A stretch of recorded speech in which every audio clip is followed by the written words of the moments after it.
So I just took 1 pack, that's a pound of ground beef. You can use ground turkey. You can use the veggie crumbles. I have been known to do that with the vegetarian Bush's baked beans, because again, this is semi-homemade.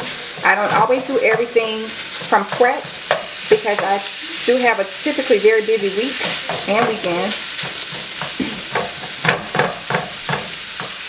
But speaking of which, I have 2 3-pound 7 ounces cans of Bush's baked beans, and I'll show you guys how to put everything together. In the meantime, I'm going to go ahead and get the oven preheated to 350 degrees. Okay, you're going to take a bell pepper and get it sliced up.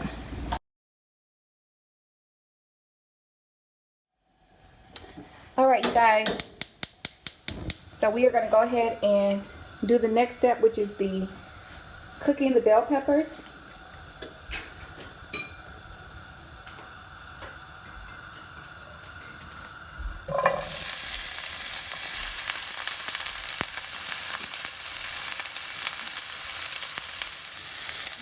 And I'm going to take the syrup and add it over in there. A good, I say, 1/4 of a cup.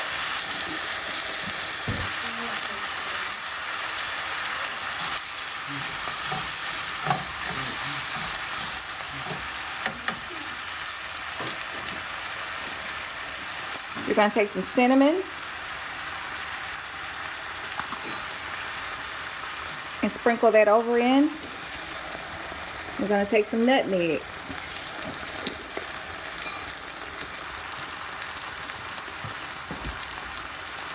Sprinkle that over in. Tablespoon of each. Adjust it more or less depending on how you like to have your food flavored. For me, I prefer an even balance. At this stage, later, once I mix everything up, you'll notice that I use a little bit more nutmeg, and this is all the cinnamon that I'll actually use.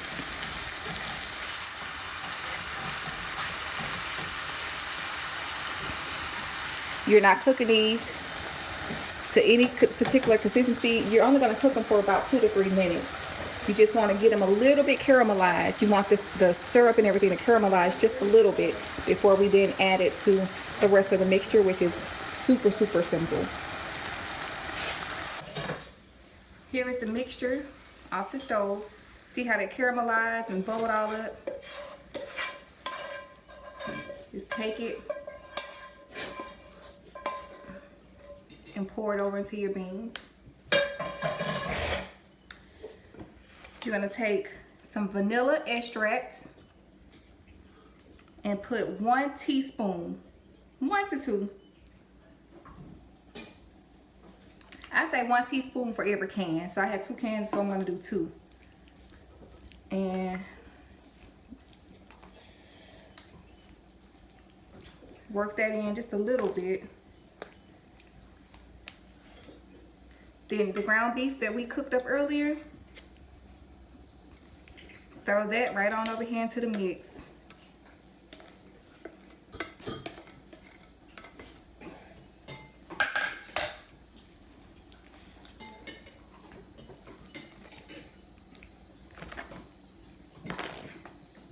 And if you thought we were done, we're not done yet. There's one last ingredient.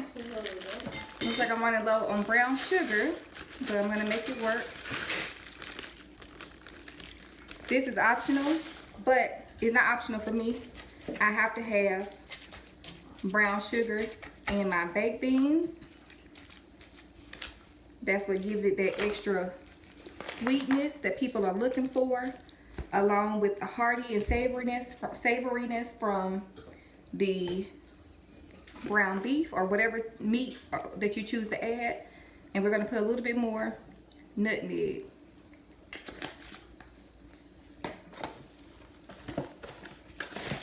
This is dark brown sugar, by the way, and I'm adding a cup, a total of a cup of brown sugar. And this is going to bake in the oven at 350 degrees.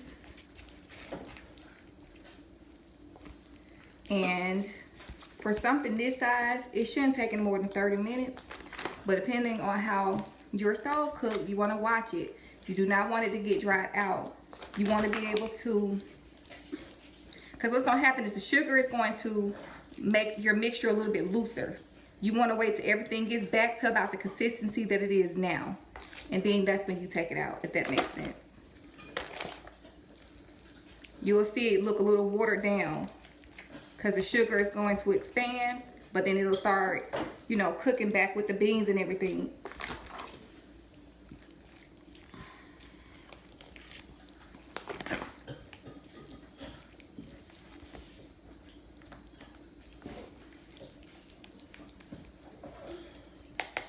And we're gonna put this baby in the oven. Alright guys, and here is the finished results for the baked beans. They are thick and they're not too stiff. They're just right, the perfect consistency. I hope you enjoyed this recipe, and don't forget to like, comment, and subscribe.